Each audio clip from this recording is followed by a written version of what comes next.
ETF index mutual funds నేర్చుకుని stock మార్కెట్లో రాణించాలనుకుంటున్నారా? వెంటనే ఈ నెంబర్కి కాల్ చేయండి.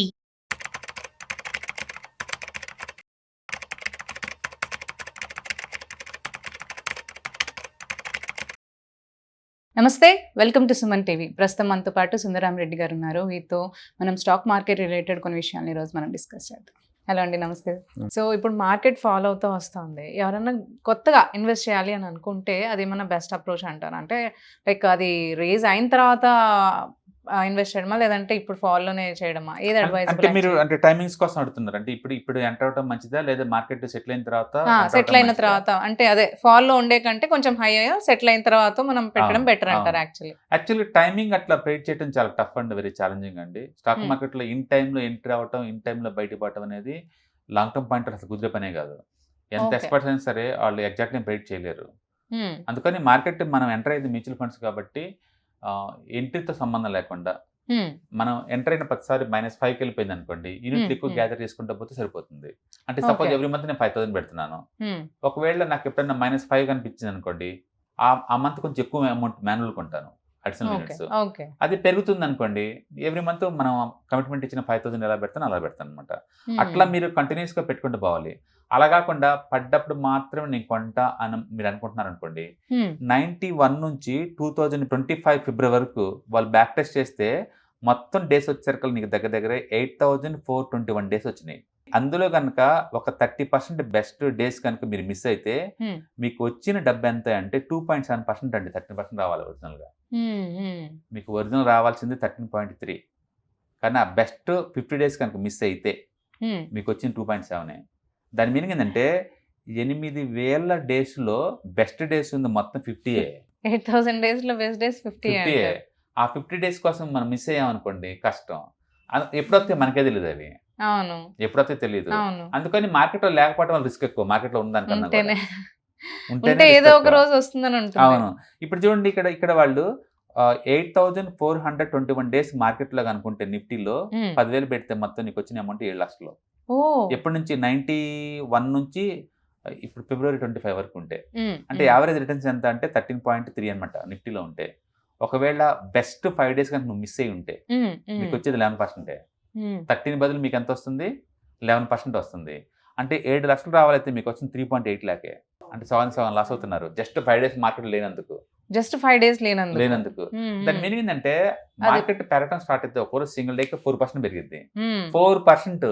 అలాంటి బెస్ట్ 4% 5 మిస్ అయ్యారు అనుకోండి, మీ రిటర్న్స్ 13 బదులు 11 వస్తుంది. 1 డే మిస్ అయినట్టే. అదే మీరు 30 బెస్ట్ డేస్ మిస్ అయ్యారు అనుకోండి, మీకు వచ్చి 70,000, 7 లక్షల బదులు. 7 లక్షల బదులు మీకు వస్తుంది జస్ట్ 30 డేస్ మిస్ అయితే. అంటే 8,421 డేస్లో బెస్ట్ డేస్ 30 మిస్ అవుతే మీకు వస్తుంది జస్ట్ 7 లక్షల బదులు 70,000. అండ్ అదే మీకు 50 డేస్ బెస్ట్ డేస్ మిస్ అయ్యారు అనుకోండి, మీకు వస్తుంది 24,000. 7 లక్షల బదులు మీకు వస్తుంది 24,000.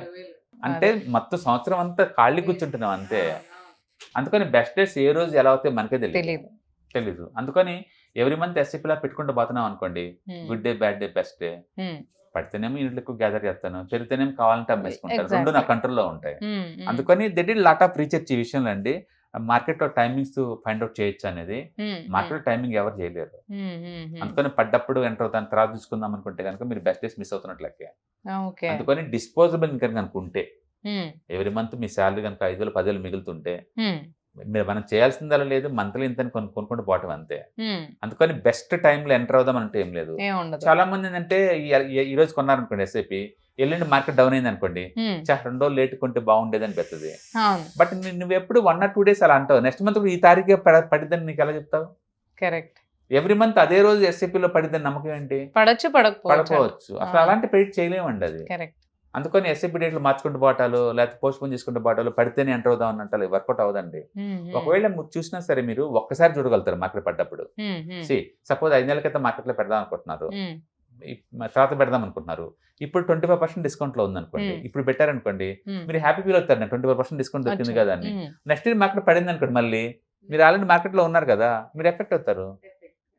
అందుకని కొత్తగా వచ్చే వాళ్ళు ఒక్కసారి బెనిఫిట్ వచ్చిందేమో కానీ జీవితకాలం రాదండి మార్కెట్లో. అందుకని మార్కెట్ అప్ డౌన్ సంబంధం లేదు నాకు. యూనిట్లు గ్యాదరింగ్ చేసుకుంటూ పోతాను, పడ్డప్పుడు ఎక్కువ యూనిట్లు, పెరిగినప్పుడు కావాలంటే కొంత డబ్బులు తీసుకుని వేరే asset లో పెట్టుకుంటాను అవసరం అనుకుంటే. లేదంటే ఇదే అసెట్ కంటిన్యూ చేసుకుంటూ పోతాను.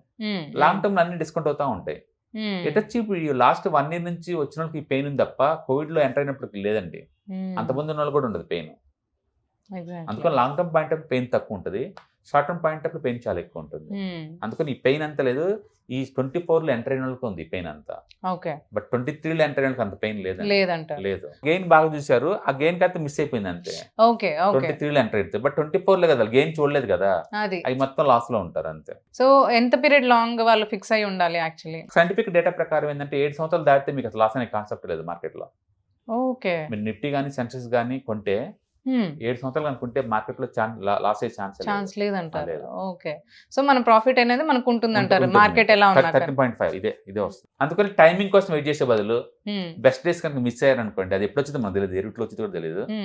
బెస్ట్ 50 days మిస్ అవుతే మీకు ఈ 7 లక్షల బదులు మీకు వస్తుంది 24,000. దాని బదులు నాకు బెస్ట్ డేస్ లేదు, బ్యాడ్ డేస్ లేదు, మొత్తం పెట్టుకుంటూ పోతున్నాను అనుకోండి, ఎవ్రీ మంత్ నీకు 7 లక్షల దాకా వస్తుంది. అలా ఎంత టైం పెట్టదు నీ ఇష్టం. నీకు నేను ఫైనాన్షియల్ గోల్ చెప్పేదాకా కావాలంటప్పుడు నాకు రిటైర్మెంట్ కోసం ₹1 కోటి కావాలనిపించింది అనుకోండి, ఇప్పుడు కానీ సంగతి నాకెందుకు పడితే నాకెందుకు పెరిగితే నాకెందుకు. నాకు అలా కాదు, నెక్స్ట్ 2 months 3 months లేకపోతే మార్కెట్ పీక్ లెవెల్ కొద్ది 27,000 వచ్చినప్పుడు నేను బయటకు పోదాం అనుకున్నాను అనుకోండి, క్లియర్ టార్గెట్ ఉంది కాబట్టి అది వస్తే నేను బయటకు వెళ్తాను విత్ డబ్బులతోటి. ఇలా రాకపోతే అయ్యేంత వరకు వెయిట్ చేస్తూనే ఉంటాను, కంటిన్యూ అవుతూనే ఉంటాను. అట్లా మీరు మార్కెట్ హై కానీ లేదా పర్టికులర్ గోల్ కానీ పెట్టుకుంటే క్లారిటీ ఉంటుంది, అప్పుడు పెయిన్ తక్కువ ఉంటుంది.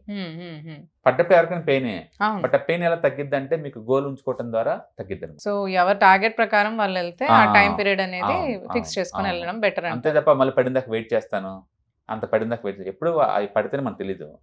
అందుకని ఎవ్రీ మంత్ లో కమిట్మెంట్ ఇస్తే సరిపోదు. అదే మీరు ఇప్పుడు అన్నట్టు ఇప్పుడు పడింది ఎంటర్ అవుదాం, మళ్ళీ తర్వాత కూడా ఇదే ఇట్లా ఇంతకంటే కూడా పడుతుందని ఎక్స్పెక్ట్ చేయడం కరెక్ట్ కాదు. పడకుండా ఇటు నుంచి పైకి వెళ్తుంది అనుకోండి, మిస్ అవుతారు కదా. ఎగ్జాక్ట్లీ మీరు ఎప్పుడు పిన్ పాయింట్ చేయలేరు. అందుకని టైమింగ్ కోసం వెయిట్ చేసే బదులు మనం మార్కెట్ లో పెట్టుకుంటూ పోయామనుకోండి బెటర్ అంటారు. ఓకే అండి, థ్యాంక్ యూ.